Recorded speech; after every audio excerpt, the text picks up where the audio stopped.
Let's talk about hospitals. When you picture one, you probably think of all the high-tech equipment, right? The whirring machines, the sterile, quiet hallways. But I want you to imagine something else for a second. Think of a hospital as a fortress. Not one made of stone, but a fortress built with one single crucial purpose: to protect every single person inside. In this explainer, we're going to pull back the curtain and show you who the real guardians of that fortress are. So let me ask you this.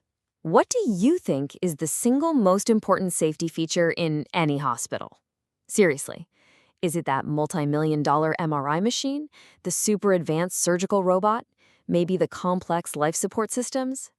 Well, the real answer is probably not what you're thinking. It's actually so much simpler and honestly, infinitely more powerful. The most critical safety feature a hospital has is its people. We're talking about the frontline staff, the nurses, the aides, the support teams who are on the ground day in and day out. They are the living, breathing heart of hospital safety. All right, section 1, the foundation of care. This is where it all begins, because these folks are the very bedrock of patient safety. So what makes them so crucial? Well, think about it. They're right there, on the front lines. Their actions, their attention to detail, that directly impacts everything from infection control to making sure you get the right medication. They're the ones keeping the environment safe and clean. And maybe most importantly, they're the ones who build the hospital's entire culture of quality through constant teamwork. Okay, on to section 2, 5 pillars of responsibility.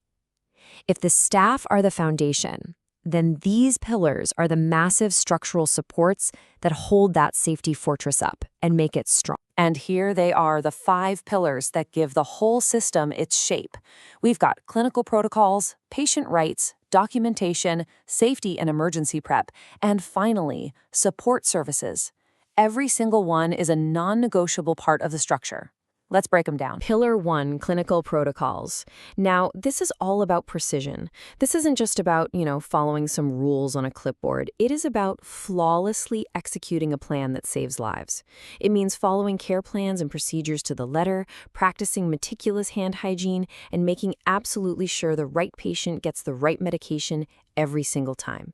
It's about being the first one to spot a change in a patient's condition, those critical split-second actions that prevent disaster. The second pillar is patient rights, and this quote really says it all. Your dignity is not optional. It is a cornerstone of your care. This is huge. This pillar is all about making sure every patient is treated with respect. It's about protecting their privacy, talking with them clearly, and empowering them with information so they can be a partner in their own health journey. Our third pillar is documentation. And I know what you're thinking. Paperwork, right? But let's reframe that. A patient record isn't just a file. It's the official story of their care. It's the single source of truth that makes sure every single person on the care team knows what happened before and what needs to happen next. You just can't have a safe journey without it. This brings us to pillar number 4, safety and emergency preparedness. The absolute goal here is to be proactive, not reactive. See, a real culture of safety doesn't just clean up messes after they happen. It works to prevent them by learning from near misses. Those are the errors that got caught just in the nick of time.